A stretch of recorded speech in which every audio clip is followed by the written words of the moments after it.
Seismic charges. Stand by.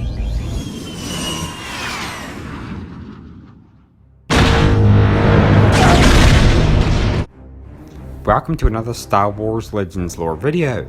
I want to firstly apologize to all my vegan subscribers and address a certain existing inequality on this channel. Previously I made a video about the best restaurants in the Star Wars galaxy, but I failed to consider eating establishments that are vegan friendly with vegan food options. I've seen a number of comments requesting this video, and I know that when watching my previous restaurant review video, many of you would have been feeling lost and wondering that if you ever found yourself in the Star Wars galaxy, would there be food for you to eat? Would you go hungry? Would you be able to sit down at Dex's Diner and enjoy a meal that doesn't contain meats, eggs, cheese, and dairy products? From henceforth, I will endeavor to make this channel as vegan friendly as possible, so that this channel can receive a certified vegan friendly tag.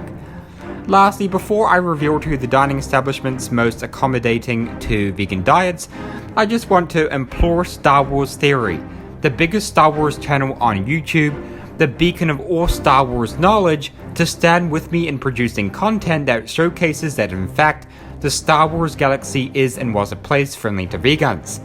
Anywho, I say we jump right into another neglected lore topic, not widely talked about among Star Wars theorists. There was always a perpetual line outside Sackhett's Noodles located on the planet Denon. It was run by a spy for the Kupo Han Spynet, and was very popular with the locals. Whether you dine in, take away, or pursue the buffet, Sackhett's Noodles provided a whole range of unique noodle variants, many of which contained plant-based ingredients such as their famous and very popular Corellian buckwheat noodles, which were accompanied with Nerf nuggets and Rancor sauce. I'm not sure if it was made out of actual Rancor, but come on, a little bit of Rancor sauce won't hurt. But don't get your hopes up too quickly about the buckwheat noodles. Sometimes when you ordered one, you could very quickly end up disappointed because they often ran out of ingredients, which meant you would need to order something else. But in such a situation, what you could do is grab the dirty little flea-bitten furboard stuck up half-witted scruffy-looking Nerf herder chef by the collar and say, "Listen, Moon Unit, why don't you pay as much attention to how many Corellian buckwheat noodles you've got left as you do to trying to save endangered Sarlax or whatever it is you're doing when you're not rolling around in your own fecal matter, you stinking unicycle-riding, tofu-eating hippie?" And then get a big bit of steak and he'll be like, No, I don't eat meat." Then poke it into his mouth so he's gasping, and just give him one swift backhander. Just one swift backhander right across his scaly reptilian face. That ought to teach him a lesson. Or I could just recommend you order their noodles of the day, which are probably plant-based and absolutely delicious. Next, Bistro de Lothal, located on planet Lothal, has been serving its scrumptious, mostly vegan menu since it opened its doors during the early years of the Galactic Republic's reign. According to my research, it has a 4-course vegan-friendly meal of the day, which consisted of crystal mushroom soup, sautéed spring greens from 5 planets, groat chop with fresh candleberry reduction sauce, and soffle a la Lothal with Jogan fruit drizzle. Or for a decent 125 credits, it will have these vegan protesters reaching diplomatic resolutions, and might even have everyday meat eaters like myself tempted to try some, in order to stop the cow-infested night terrors I've been experiencing each night while I sleep. Seriously, last night I had a choir of about 50 cows I've eaten mooing in my ear, and I could feel them biting my feet with their molars. Next. If you would like to chow down on some palatable meat options alongside a fellow plant-based loving diner who wouldn't be seen near some chicken wing Pringles, then you're both bound to find something at Mel Aas Kitchens in Kalaun on Ryloth.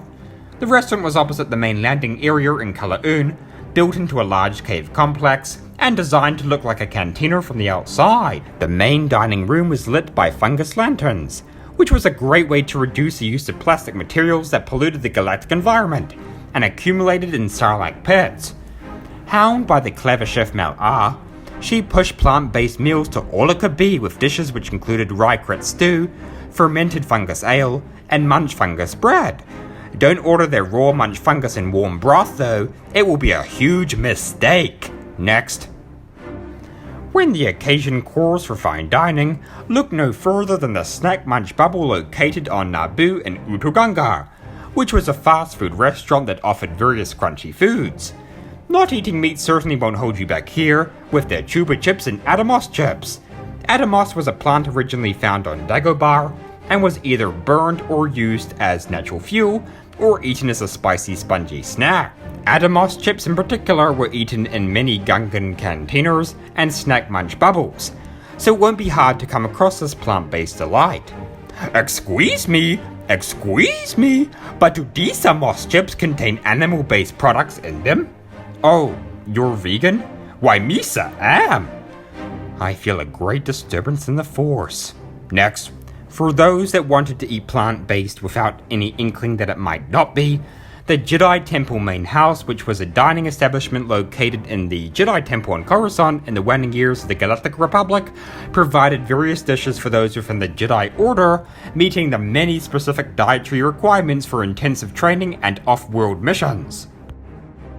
Tuck into vegan-friendly options the Jedi Temple main house has to offer, such as the Vilcapti of Skazar Bolaru, a dish made of insect meat, which I'm not entirely sure if vegans can eat or not, but come on, it's insect meat. Y'all probably unknowingly eat dozens of insects living in cabbage leaves anyway.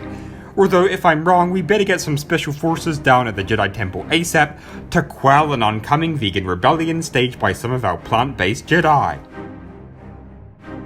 Can we also get some special forces to the Jedi Council chamber immediately? We have what looks to be a vegan protest gone rogue. So there you have it. The 5 best vegan-friendly eating establishments within the Star Wars galaxy to enjoy some plant-based cuisine.